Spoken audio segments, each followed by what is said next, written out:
أعوذ بالله من الشيطان الرجيم. بسم الله الرحمن الرحيم. اللهم صل وسلم على سيدنا محمد وعلى آله وصحبه وسلم. رب اشرح لي صدري ويسر لي أمري واحلل عقدة من لساني يفقه قولي. أما بعد, mes chers frères et mes chères sœurs, assalamu alaikum wa rahmatullahi ta'ala wa barakatuh. Je vous souhaite la bienvenue dans ce deuxième jour de rappel concernant le confinement. Qu'Allah vous récompense pour votre présence, qu'Allah vous récompense pour votre attention. Alors, j'ai choisi comme thème aujourd'hui Rasulullah sallallahu alayhi wa sallam, une miséricorde. Et puis, subhanallah, en étudiant les versets, les hadiths, subhanallah, ça tombe vraiment bien avec cette épreuve qu'on vit ensemble. Alors, j'aimerais vous demander juste votre attention, mais aussi de m'écouter avec attention, surtout avec votre cœur. On se réunit pour s'unir.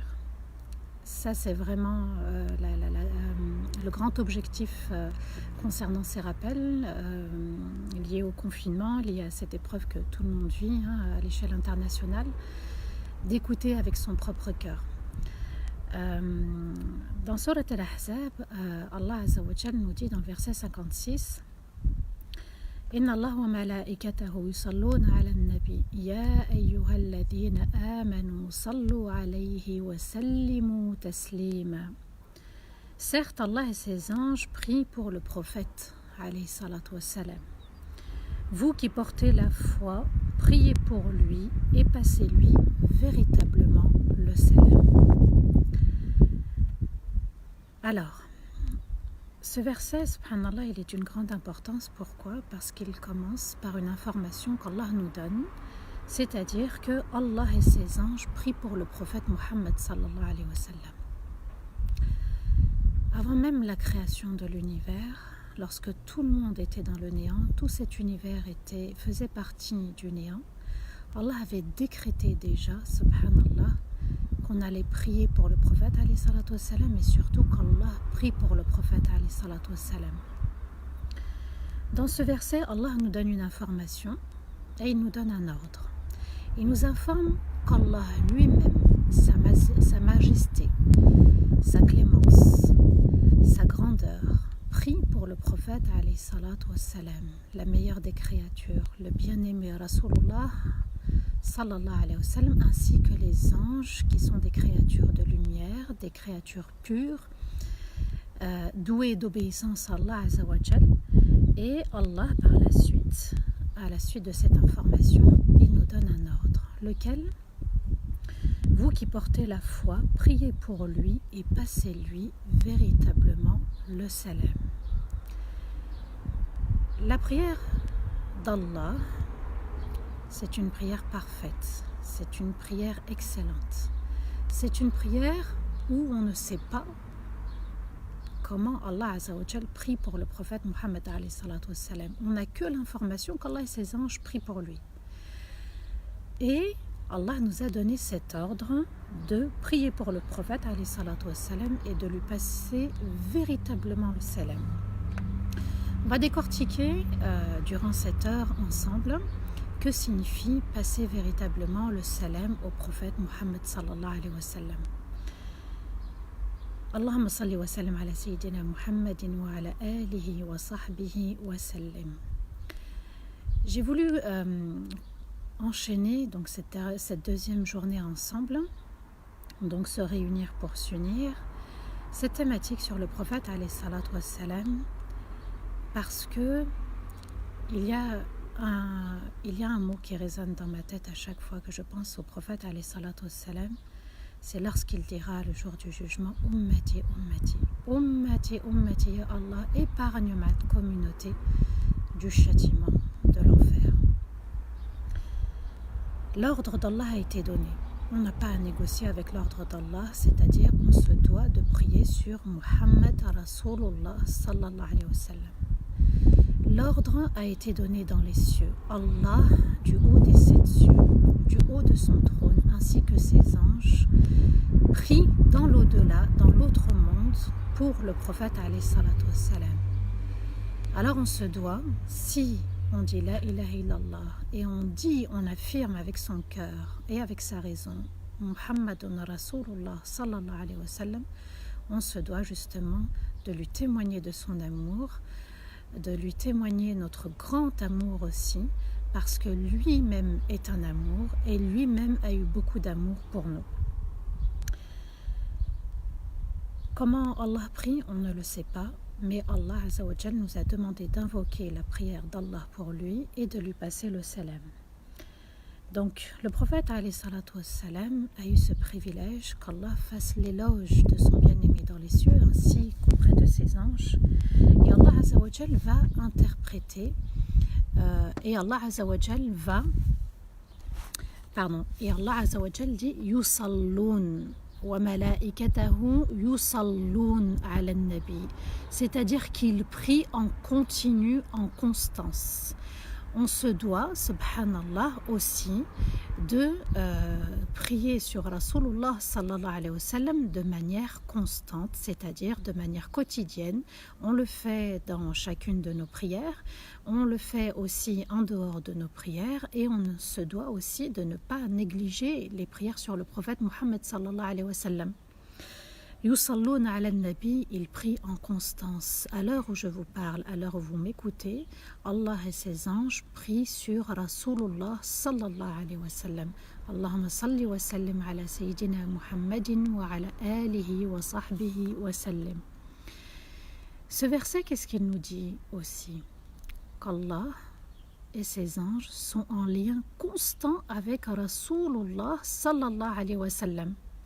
Ils sont véritablement en lien permanent avec le bien-aimé Muhammad sallallahu alayhi wa sallam.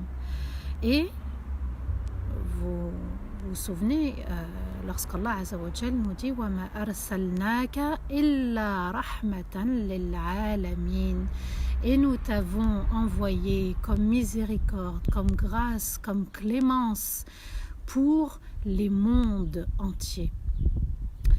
Alors notre monde actuel aujourd'hui en 2020, il fait partie du monde d'Allah, il fait partie de l'univers d'Allah.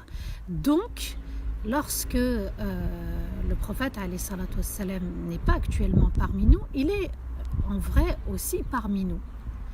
Donc il n'est pas physiquement avec nous, mais le fait qu'Allah prie ainsi que ses anges et le fait que nous on lui passe le salam et qu'on invoque Allah de prier pour lui, eh bien aussi on est avec le prophète alayhi salatu wassalam.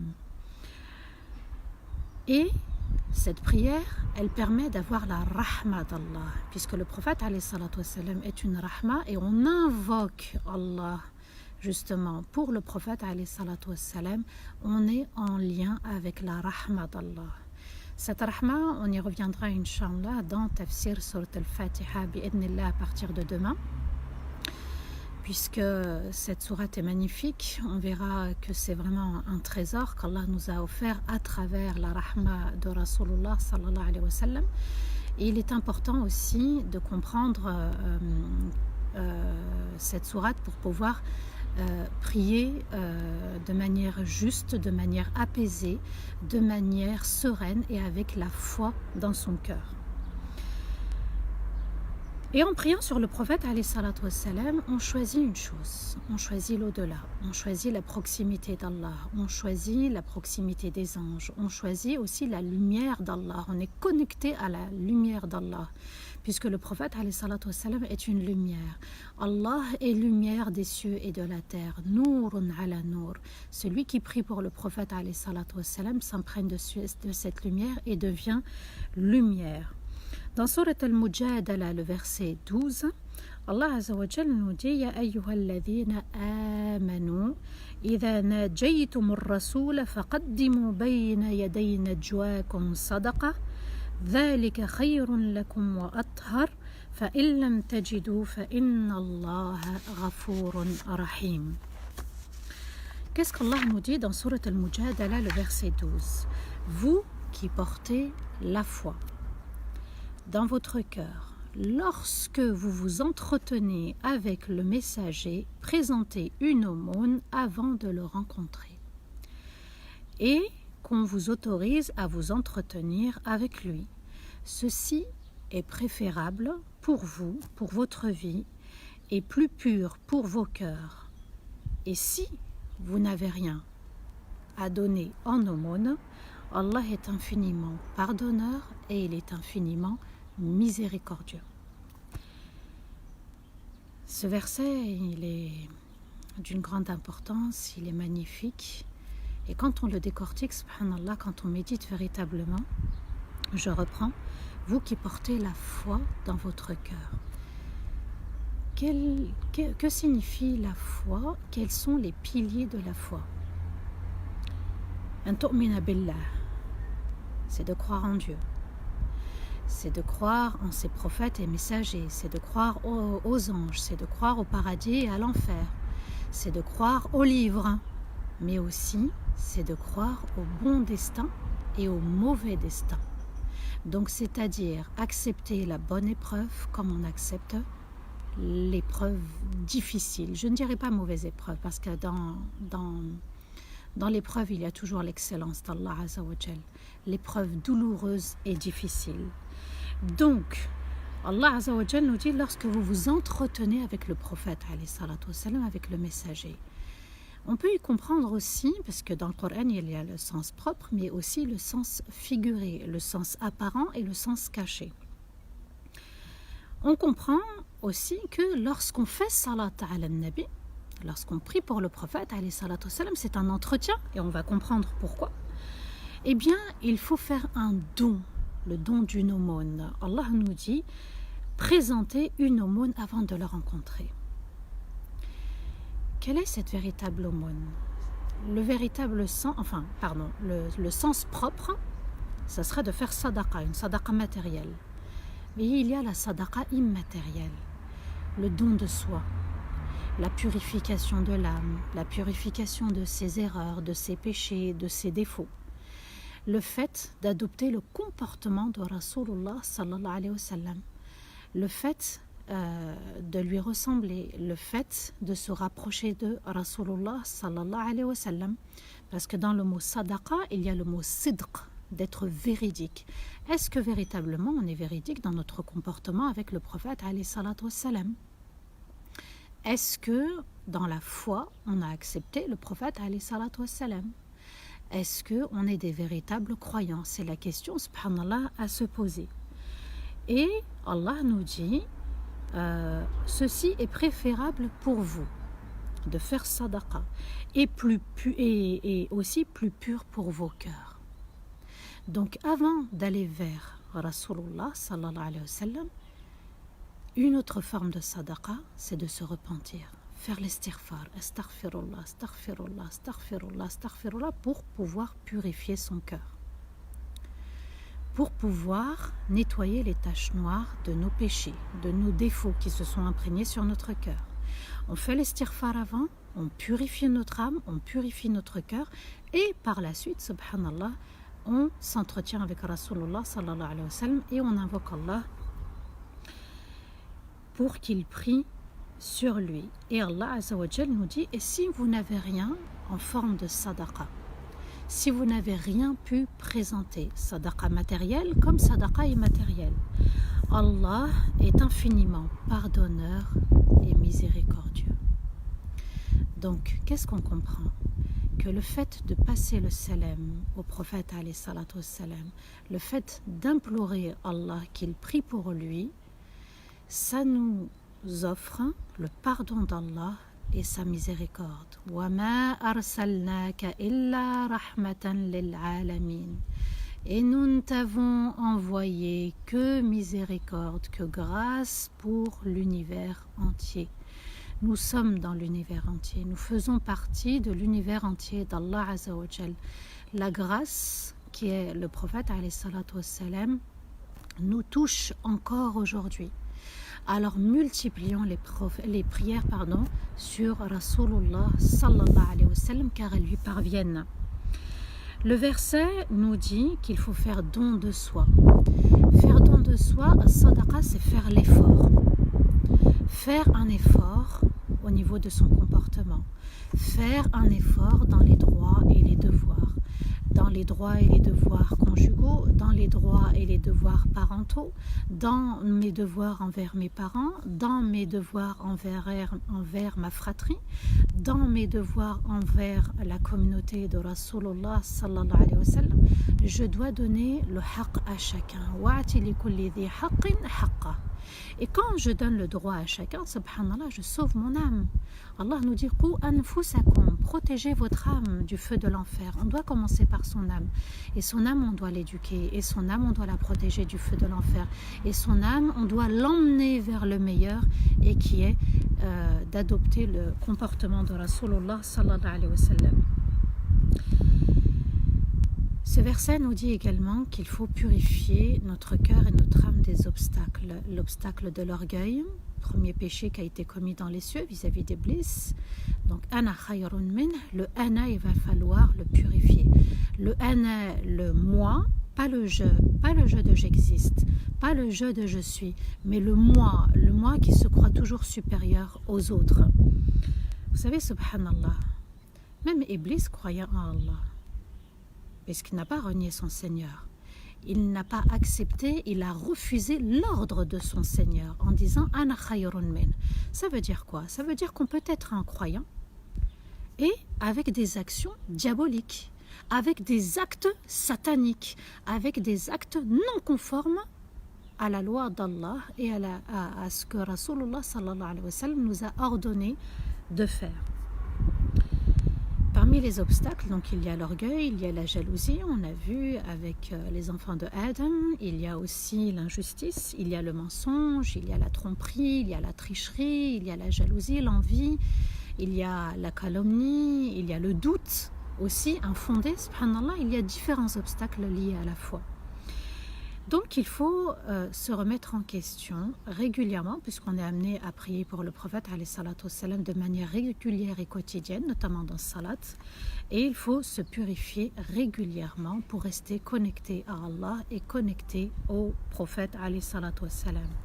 D'ailleurs dans Sourate al-Shams, et subhanallah, Allah nous a offert le soleil aujourd'hui, Allah nous dit dans le verset 8 et dans le verset 9 et dans le verset 10, فألهمها فجورها وتقواها قد أفلح من زكاها وقد خاب من دساها. C'est-à-dire فألهمها فجورها وتقواها. Allah a inspiré à l'âme lorsqu'il l'a créée deux chemins, le bon chemin et le mauvais chemin. Il lui a inspiré le chemin qui mène vers Allah, le chemin de l'obéissance, et le second chemin, le chemin de la désobéissance. Ça veut dire quoi? Ça veut dire que toute créature humaine sur terre connaît et sait très bien quel chemin il faut prendre. Soit on est reconnaissant vis-à-vis d'Allah, soit on est ingrat et on refuse. Mais on ne peut pas s'en prendre à Allah en disant « Où est Allah? Pourquoi il ne sauve pas un tel? Pourquoi il ne guide pas un tel ?» Allah dit « Inna Allah yahdi man yasha » Allah guide celui qui veut être guidé uniquement. Et subhanallah, si on regarde le début de la création, lorsqu'Allah va créer toutes les âmes de l'univers, il va leur poser juste une question. Alastu bi rabbikum? Ne suis-je pas votre Seigneur? Rabb, c'est celui qui éduque aussi. Ne suis-je pas votre Seigneur? Et on a tous dit certainement. On n'a pas dit oui. On a dit certainement, c'est une certitude que Allah Azza wa Jal est notre Seigneur. Donc toutes les âmes dans les cieux, avant même d'arriver sur terre, a cru en Allah, a accepté l'unicité d'Allah. Et subhanallah, vous allez me dire aujourd'hui, mais pourquoi on ne s'en souvient pas? Tout simplement pour que ça ne soit pas une obligation, une contrainte. Allah ne veut pas nous contraindre, il veut que ça vienne de nous. At-ta'a, ça signifie quoi? Ça signifie accepter l'autorité, accepter de se conformer, accepter d'obéir à Allah Azza wa Jal. Donc Allah nous dit, il a inspiré à l'âme deux chemins, le bon et le mauvais, la guidance et la déviance. Qad aflaha man zakkaha, aura réussi celui qui aura purifié son âme. On a une mission sur terre, laquelle c'est de purifier son âme. وَقَدْ خَابَ مَنْ دَسَّاهَا, et aura échoué celui qui se sera voilé la face. Dassa veut dire ranger, cacher. Quand on range notre âme, quand on cache notre âme, quand on se voile la face, on ne veut pas voir la vérité. La vérité de nos défauts, la vérité de nos manquements, la vérité de nos péchés, la vérité de la vérité des autres qu'ils nous renvoient. Quand les autres nous parlent, quand ils nous disent quelque chose, ça peut être une réalité, comme ça peut être un point de vue. Mais il faut tenir compte aussi des propos des autres à notre égard. Dans Surat Al-Imran, le verset 31, Allah Azza wa Jal nous dit « Qul in kuntum tuhibbuna Allah, fattabi'uni yuhbibkumullah, wa yaghfir lakum dhunubakum, wallahu ghafurun rahim » Allah nous dit, Qul, dit, si vous affirmez aimer Allah, alors suivez-moi, alors suivez Rasulullah sallallahu alayhi wa sallam. Allah vous aimera et vous pardonnera vos péchés. Et certes, Allah est plein de pardon et de grâce.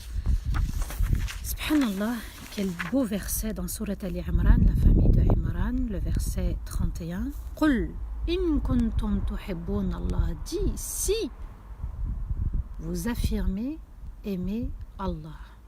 Donc, c'est une question que je dois me poser. Est-ce que j'aime véritablement mon Seigneur?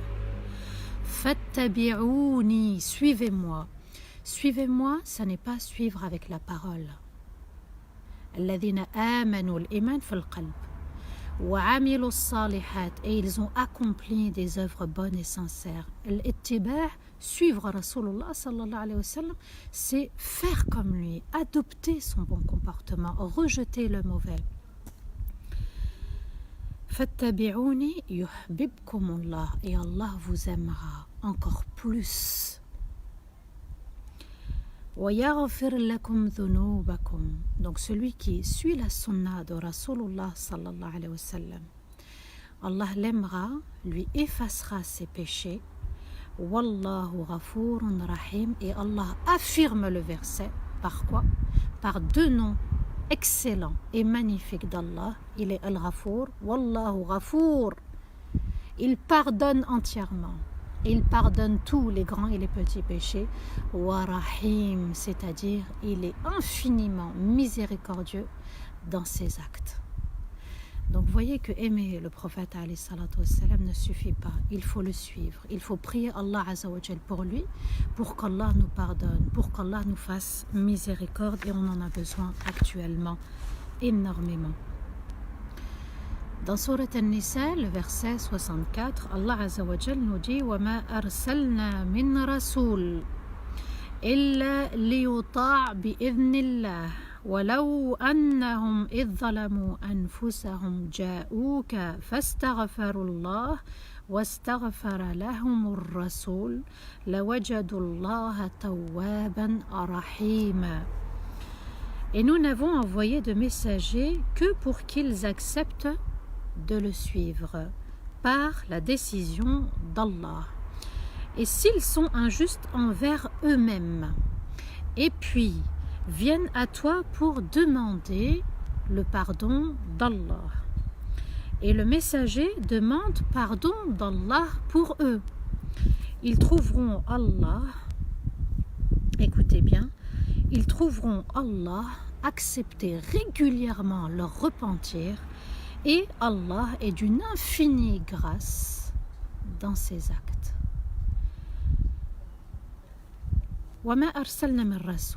Et chaque messager que nous avons envoyé, il a été envoyé liyota, pour qu'on se conforme à ses ordres, qui ne sont que des ordres d'Allah.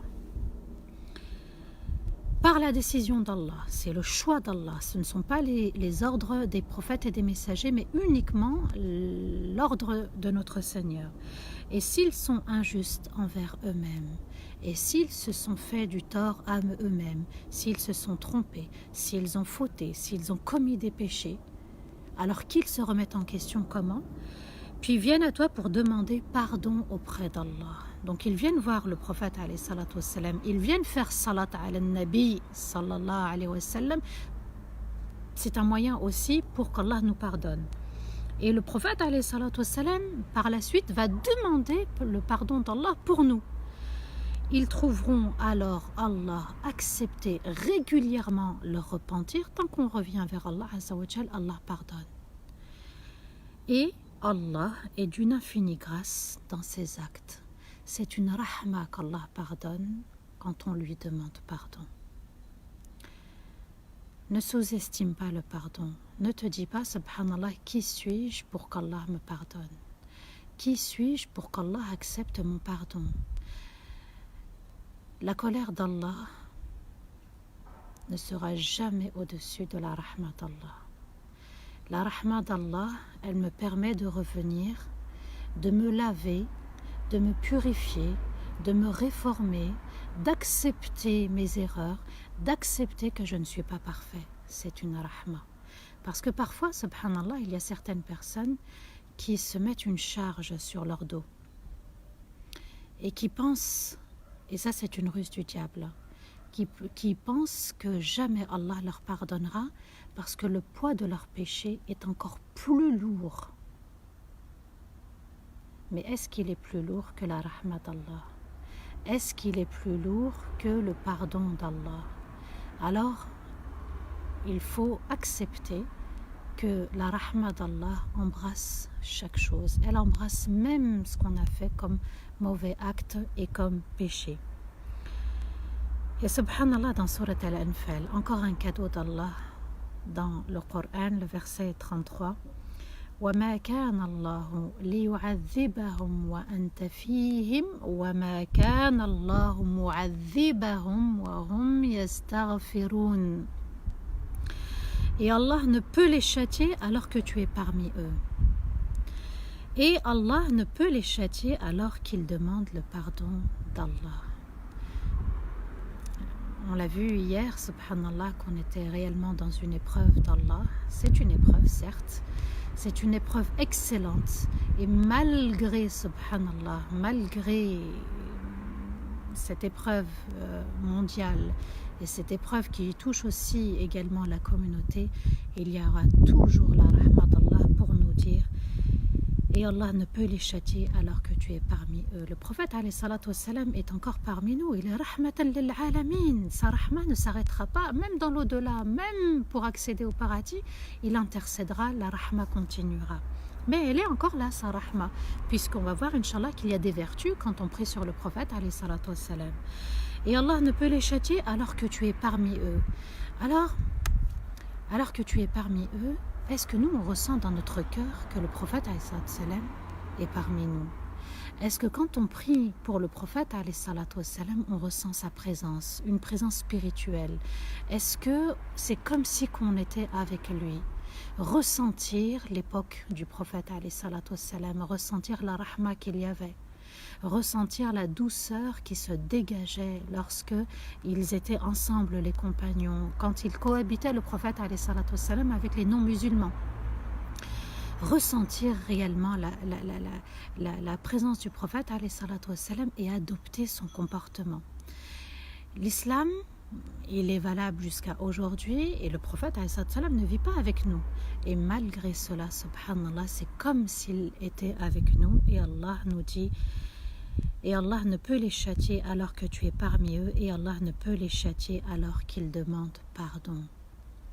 Donc vous voyez, subhanallah, l'obstacle à l'enfer, l'obstacle au châtiment, notre châtiment aujourd'hui, notre épreuve, plutôt notre épreuve, eh bien, le simple fait de prier pour le prophète alayhi salatu wassalam, de faire l'istighfar, eh bien, Allah nous offre en cadeau son pardon et il va, bi'idhnillah, lever le châtiment. Souvenez-vous, à l'époque du prophète Moussa alayhi salatu wassalam, lorsque, en demandant la pluie auprès d'Allah, la pluie n'est pas tombée, le cadeau d'Allah n'est pas tombé, la rahma d'Allah n'est pas tombée. Pourquoi? Parce qu'il y avait un homme parmi le peuple qui avait commis des erreurs. Ça faisait un moment qu'il faisait des péchés, il ne s'était pas repenti et toute la communauté a été sanctionnée. Et Allah a inspiré à Moussa alayhi salatu wassalam justement qu'on demande tous pardon Et cet homme s'est senti visé et là il va demander sincèrement le pardon de son Seigneur et la pluie va tomber. Vous savez, parfois certaines personnes, à travers les messages, ils me posent la question ou les appellent, ils me disent voilà, mon mari ne prie pas, je n'arrive pas à arrêter tel péché, j'ai des problèmes dans la famille, avec mes enfants, avec mes parents, etc. À un moment donné, subhanallah, il faut mettre le zoom sur soi et faire de l'istighfar. Quand on n'arrive pas à faire quelque chose, quand on n'arrive pas à s'en sortir de quelque chose, même un défaut, même un péché, on demande l'aide d'Allah, on fait preuve d'humilité et on demande à Allah Azza wa Jal de nous pardonner. On ne peut pas passer à une étape suivante comme si de rien n'était. Il faut accepter l'épreuve d'avoir fauté, de s'être trompé, d'avoir commis des erreurs et des péchés. Donc tant que Rasulullah sallallahu alayhi wa sallam, Allah ne nous châtie pas, il sera toujours rahmatan lil alamin, une miséricorde pour l'univers entier. Le prophète alayhi salatu wassalam nous dit, Allah a chargé un ange et parmi les anges, Allah a chargé un ange parmi les anges et lui a ordonné, donné, je répète.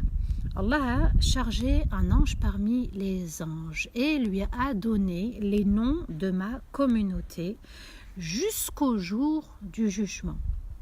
Et lorsque l'un de vous prie pour moi, cet ange vient me rendre visite dans ma tombe et me dit « Un tel enfant d'un tel prie pour toi, Ya Rasulallah, sallallahu alayhi wa sallam. » Je réponds alors à la personne, à son salam et à sa prière. Allahumma salli wa sallim ala sayyidina Muhammadin wa ala alihi wa sahbihi wa sallam.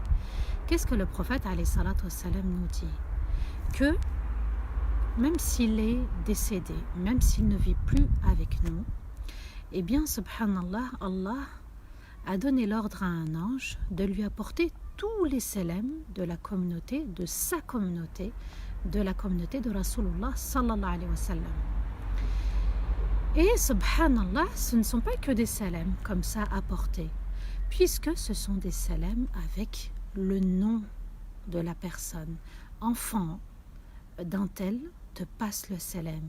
Et le prophète alayhi salatu wassalam, même si on n'entend pas, même si on ne perçoit pas le salam de Rasulullah sallallahu alayhi wa sallam, on a eu le salam par la grâce d'Allah. Donc vous voyez qu'il y a des choses qui se passent, subhanallah. Il y a des forces qui se passent dans cet univers. Nous, on ne les voit pas, mais Allah les voit, les entend. Il sait ce qui se passe et il entend tout et il voit tout. Le prophète alayhi salatu wassalam est aussi rahmatan pour nous. Pourquoi? Un jour, le compagnon Ubay radiallahu anhu a dit au prophète alayhi salatu wassalam, Ya Rasulallah, je prie beaucoup pour toi. Et il demande à Rasulullah sallallahu alayhi wa sallam combien je dois consacrer de prières pour toi. Puisqu'il multiplie les prières, il pense qu'il faut un certain nombre. Et le prophète alayhi salatu wassalam lui répond Ma shi'at, ce que tu veux, prie autant que tu veux. Et Ubay radiallahu anhu lui dit est-ce que je peux prier le quart? Et le Rasulullah sallallahu alayhi wa sallam lui dit si tu veux. Mais si tu rajoutes un peu plus, c'est mieux pour toi. Ubay réfléchit et lui dit à Rasulallah est-ce que si je prie la moitié dans mes invocations, est-ce que c'est bon? Et le prophète alayhi salam lui dit si tu veux tu fais la moitié et sache que si tu fais plus, ça sera meilleur pour toi. Ubay est toujours gourmand, puisque lui, il aime le prophète, alayhi salatu wassalam, il a compris que c'était une rahma, et il demande à Rasulullah sallallahu alayhi wa sallam, et si je prie les 2/3, les 3/4? Le prophète alayhi salatu wassalam lui dit, si tu veux, mais si tu pries plus, c'est meilleur pour toi. Et là, Ubay, puisque là on arrive aux 3/4, Ubay radiallahu anhu dit au prophète alayhi salatu wassalam, et si dans mes invocations, je prie uniquement pour toi, c'est-à-dire que lorsque je lève les mains, ou lorsque je souhaite demander quelque chose à Allah, Si je passe uniquement par la prière sur toi, sallallahu alayhi wa sallam, est-ce que c'est meilleur? Et là, le prophète alayhi salatu wa sallam lui dit, ainsi tes soucis se dissiperont et tes péchés seront effacés.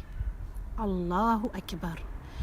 Tes soucis se dissiperont, celui qui a une difficulté, un souci, celui qui a une souffrance, une maladie, qui a une quelconque épreuve, eh bien, le prophète alayhi salatu wa sallam lui dit, par le biais de la prière sur le prophète alayhi salatu wa sallam, Allah se chargera de régler ton souci et tes péchés seront effacés.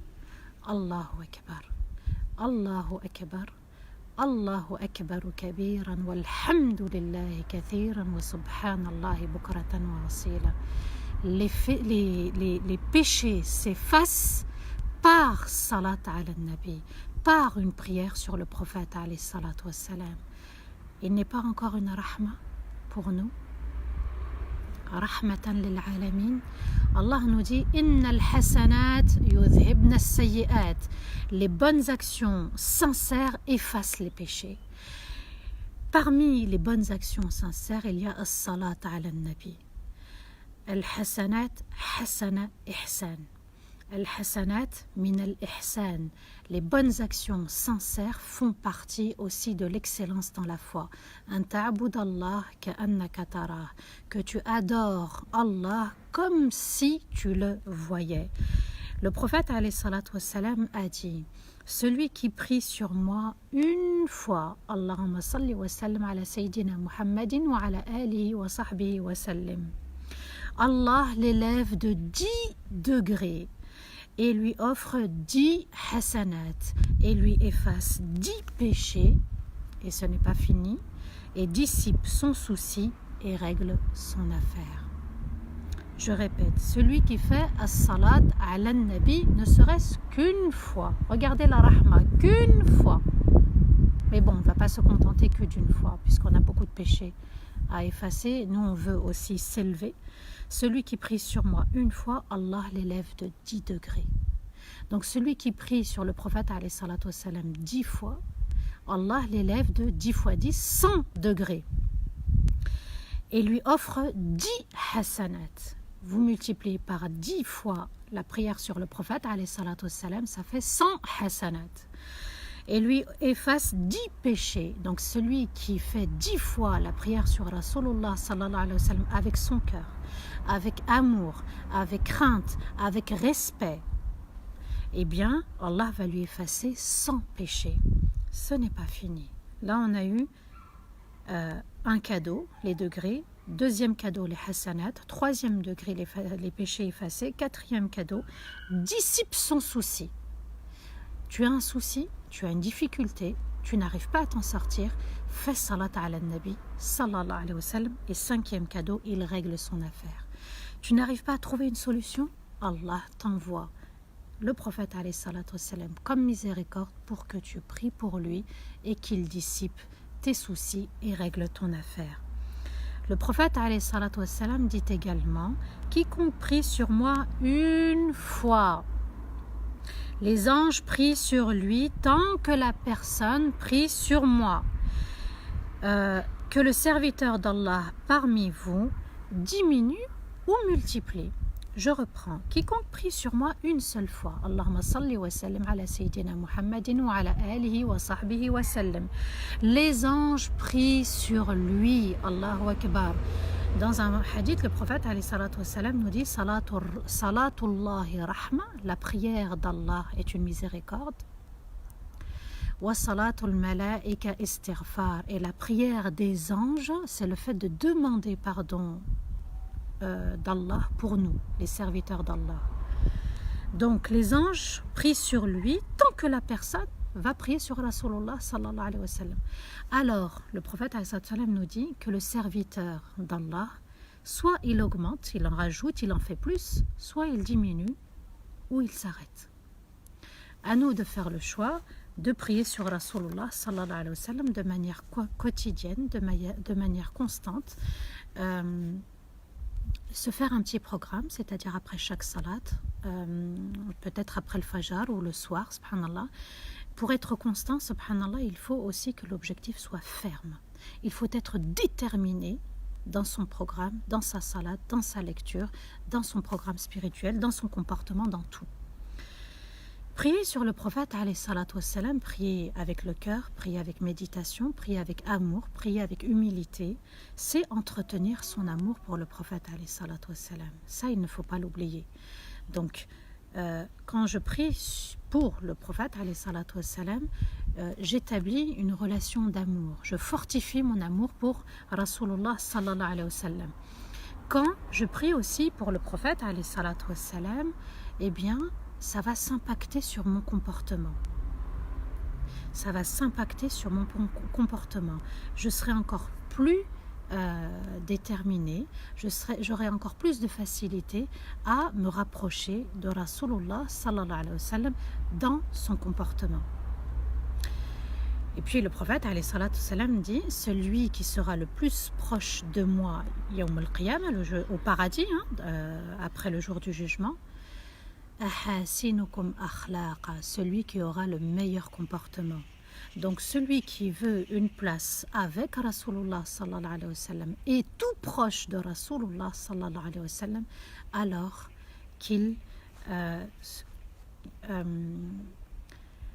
relève le défi de la vie, de vouloir me rapprocher, de se rapprocher de Rasulullah sallallahu alayhi wa sallam dans ses actes, dans ses paroles, dans ses gestes, dans son adoration, dans ma relation avec mes parents, dans ma relation avec mes enfants, dans ma relation avec ma fratrie, dans la relation avec mes oncles, mes tantes, avec la famille, dans ma relation avec la communauté, dans ma relation avec le non-musulman, dans ma relation avec les animaux, dans ma relation avec la faune et la flore. Dahar al-Fasad, la destruction de la terre et des mers proviennent de nos péchés, subhanallah. Donc on se doit aussi de respecter la nature, de respecter l'environnement et l'univers. Je dois aussi, subhanallah, me rapprocher de Rasulullah sallallahu alayhi wa sallam dans ma relation avec le Coran, dans ma relation avec Allah dans salat, dans ma relation avec Allah dans dua, dans ma relation avec Allah autour de moi et avec moi surtout. Je dois m'aimer, je dois m'accepter, accepter le corps qu'Allah m'a offert, l'âme qu'Allah m'a offert. Je suis une amana, mon âme est une amana, mon corps est une amana. Et donc je dois apprécier ce qu'Allah Azza wa Jal m'a offert et donné. Je dois apprécier mon âme et lui dire, mon âme, je te demande pardon, j'ai fauté, je me suis trompée. Aujourd'hui je me corrige, aujourd'hui je veux avancer, aujourd'hui je suis déterminée. L'union fait la force. On s'est réunis pour s'unir. On doit s'unir. Et il n'y a que quand on sera unis que la force d'Allah Azza wa Jal descendra sur nous. Le prophète alayhi salatu wassalam a dit Yadullahi ma'al jama'a. La force d'Allah est avec le groupe. La force d'Allah est avec le groupe. La force d'Allah est avec le groupe. Restons en groupe, restons unis, acceptons-nous, on s'accepte pour accepter l'autre. Ça fait partie du bon comportement de Rasulullah sallallahu alayhi wa sallam. Quand je prie pour le prophète alayhi salatu wassalam, j'éduque mon âme aussi pour n'aimer et faire ce que le prophète alayhi salatu wassalam faisait. Et aussi de se dire qu'on est, dans la prière du prophète alayhi salatu wassalam, qu'on est incapable de prier comme a prié Allah et ses anges. Du fait de nos manquements, du fait de notre imperfection, au lieu que ce soit nous qui prions, on dit Allahumma, Seigneur, prie pour le prophète alayhi salatu wassalam, parce que la prière d'Allah est plus parfaite, la prière d'Allah est excellente et seule la prière d'Allah Azza wa Jal est méritée pour le prophète alayhi salatu wassalam. Alors on demande à son excellence de prier pour lui.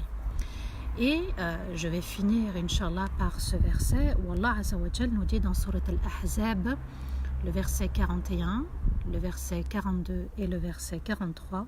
Ya ayyuhalladhina amanu اذكروا الله ذكرا كثيرا وسبحوه بكرة وأصيلا هو الذي يصلي عليكم وملائكته ليخرجكم من الظلمات إلى النور وكان بالمؤمنين رحيما. Pourquoi j'ai pris subhanallah ce verset? Allah nous dit, vous qui portez la foi dans votre cœur. Je fais exprès de traduire comme ça, porter. Porter, on porte un cadeau. Et ce cadeau-là, on ne doit pas le négliger. C'est un cadeau offert par Allah Azza wa Jal. Souvenez-vous beaucoup d'Allah.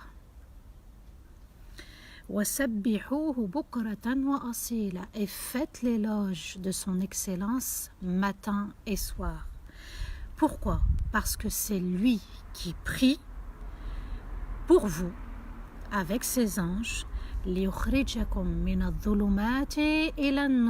pour vous faire sortir de l'obscurité vers la lumière, l'obscurité des péchés, l'obscurité de nos défauts, de notre mauvais comportement, de nos mauvaises actions. De l'obscurité vers la lumière, vers l'excellence, vers l'amour d'Allah, vers sa proximité, vers son pardon, s'élever pour Allah Azza wa Jal. Regardez, subhanallah, quand on médite l'histoire du voyage nocturne, c'est parti d'une épreuve, de deux épreuves. Le prophète alayhi salatu wassalam avait perdu son oncle et avait perdu Khadija radiallahu anha. Donc c'est parti d'une épreuve douloureuse. Allah va lui offrir un cadeau. Et comme si Allah Azza wa Jal nous disait, si tu veux, déjà l'épreuve que tu as, c'est un cadeau. Et si tu veux te sortir de l'épreuve, élève-toi auprès d'Allah. Alors le voyage, il a été nocturne, il s'est fait dans la nuit. C'est comme si aussi Allah nous disait, voyage dans la nuit, lève-toi la nuit et élève-toi auprès d'Allah, rapproche-toi. Et subhanallah, quelle est la meilleure manière de se rapprocher d'Allah? Puisque dans l'Isra ou le Mi'raj, c'était la prière. La prière va être ordonnée 5 prières au lieu de 50.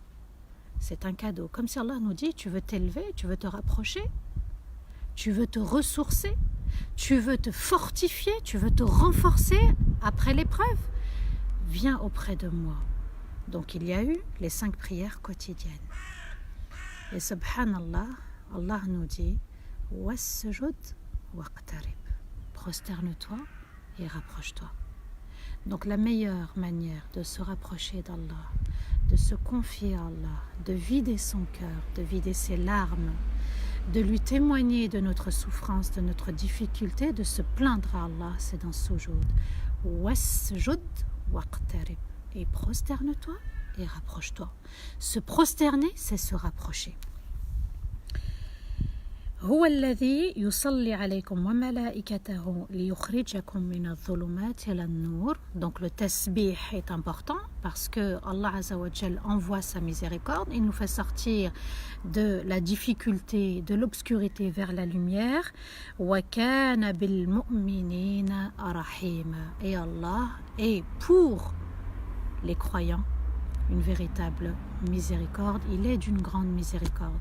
Vous avez vu, subhanallah, que dans ce rappel d'aujourd'hui, j'ai beaucoup parlé de al-mu'minin, alladhina amanu, alladhina amanu. Alors quand on prétend avoir la foi, on doit l'affirmer, on doit le confirmer, on doit renouveler le pacte avec Rasulullah sallallahu alayhi wa sallam. On le fait dans as-salat, at-tahiyatu lillah wa at-tayyibat wa as-salawat, assalamu alayka ayyuhan nabi. Il y a différentes formules.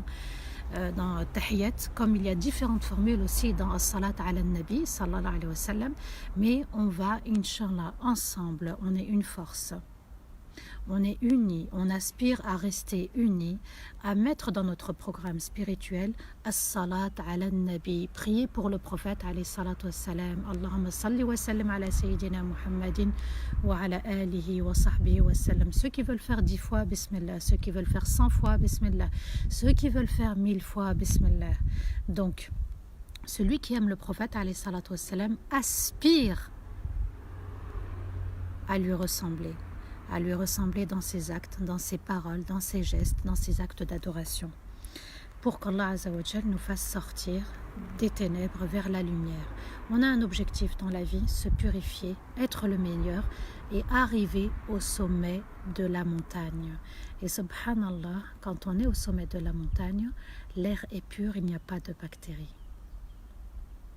Il n'y a aucune bactérie. Quand on est au sommet de la montagne, on s'est purifié de nos péchés, on s'est purifié de nos erreurs et de nos défauts. Et c'est ce qui nous est demandé par Allah, de nous purifier, puisque nos défauts nous conduisent à nos péchés. Donc il est important de se consacrer un objectif. Quel est mon objectif dans la vie? Quel est le défi que je dois relever? Puisqu'Allah a dit la vie n'est qu'un jeu. Et quand on joue, on est censé gagner ou perdre? On est censé gagner normalement. Et pour gagner, il va falloir développer une stratégie. Quelle est cette stratégie? De se dire, j'ai un objectif, moi je veux gagner. Je veux arriver en haut du sommet. Donc un objectif ferme, et on est déterminé quand on joue. On veut absolument gagner. On ne veut pas laisser justement l'ennemi nous abattre ou avoir le dessus sur nous.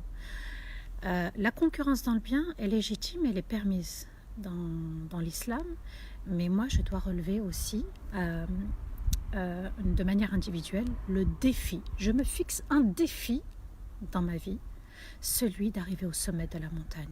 Et en développant une stratégie, et parmi les stratégies que je peux développer, une stratégie positive, d'accord, une stratégie saine, c'est celle de prier sur le prophète alayhi salatu wassalam, pour le prophète alayhi salatu wassalam. Rasulullah est une miséricorde. N'oubliez pas, il dira Ummati, Ummati, Ummati le jour du jugement. Il ne nous oubliera pas, il s'oubliera pour justement intercéder en notre faveur. Alors, ne mérite-t-il pas qu'on prie pour lui de manière quotidienne, de manière aussi juste et de manière où on ressent sa présence? Elle est là la différence. C'est-à-dire que quand je fais mon dhikr, quand j'invoque, quand je prie pour le prophète alayhi salam, je prie avec mon cœur. Pas uniquement la raison, pas uniquement la langue, mais aussi avec mon cœur. Je m'isole un moment, je prends du temps pour moi et je me dis, subhanallah, je vais tout doucement y arriver. Alors ça ne va pas être facile au début. Il y a des pensées qui vont arriver comme ça, subhanallah. C'est pour ça qu'il faut faire l'istighfar, se purifier d'abord et ensuite enchaîner avec as-salat ala nabi sallallahu alayhi wa sallam. Vous pouvez l'ajouter dans Qiyam al-Layl. On peut se lever uniquement la nuit pour pouvoir prier pour le prophète alayhi salam. Il y en a qui vont faire rak'atain, il y en a qui vont faire plus de unités. Il y en a qui vont faire du dhikr, un autre dhikr, subhanallah, walhamdulillah, wa la ilaha illallah, wallahu akbar, wa la hawla wa la quwwata illa billah, subhanallah wa bihamdi, subhanallah il-azim. Il y en a qui choisissent de lire du Coran, il y en a qui font tout, subhanallah. Chacun va à son rythme. Ok, on est dans la concurrence, c'est vrai, mais il ne faut pas aussi s'imposer des choses pour les arrêter brutalement. Donc, le prophète alayhi salam a privilégié la constance. C'est-à-dire, même si on fait peu, à un moment donné, par exemple, si je suis sur 100 fois salat ala nabi, à un moment donné, peut-être que voilà, au niveau de ma foi, je vais un peu baisser, je ne suis pas bien. Je réduis peut-être à 50, je réduis peut-être à 10, mais je n'arrête absolument pas. D'accord? Les personnes déterminées n'arrêtent pas. Les personnes déterminées se disent, je dois avancer. Je dois faire les efforts.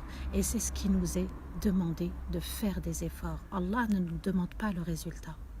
Il nous a demandé de faire des efforts. Et quand on est sous test, on est là pour apprendre, on est là pour réviser le rappel, le dhikr, donc pour ne pas oublier, et on est là pour avancer tous ensemble. Ça va être le mot d'ordre à travers ces rappels durant ce confinement.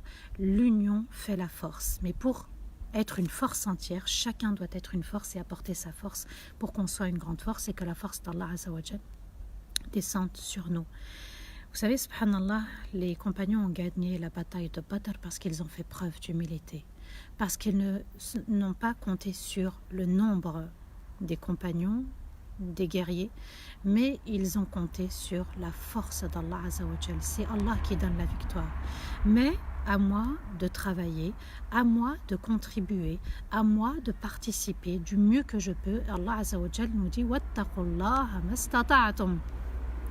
Et craignez Allah du mieux que vous pouvez. Mais Allah connaît nos intentions. Est-ce qu'elles sont sincères ou pas? Du mieux que vous pouvez, ça veut dire qu'il faut être en même temps sincère avec son Seigneur. Là, ya Allah, j'y arrive. Là, je n'y arrive pas. Mais on n'est pas là pour se voiler la face. Qad khaba man dassaha, Allah a dit. Celui qui se voile la face, celui qui cache son âme, celui qui ne veut pas voir la vérité, qui ne l'accepte pas, aura échoué et il mène son âme vers la perte. واستغفر الله لي ولكم سبحان ربك رب العزة عما يصفون وسلام على المرسلين والحمد لله رب العالمين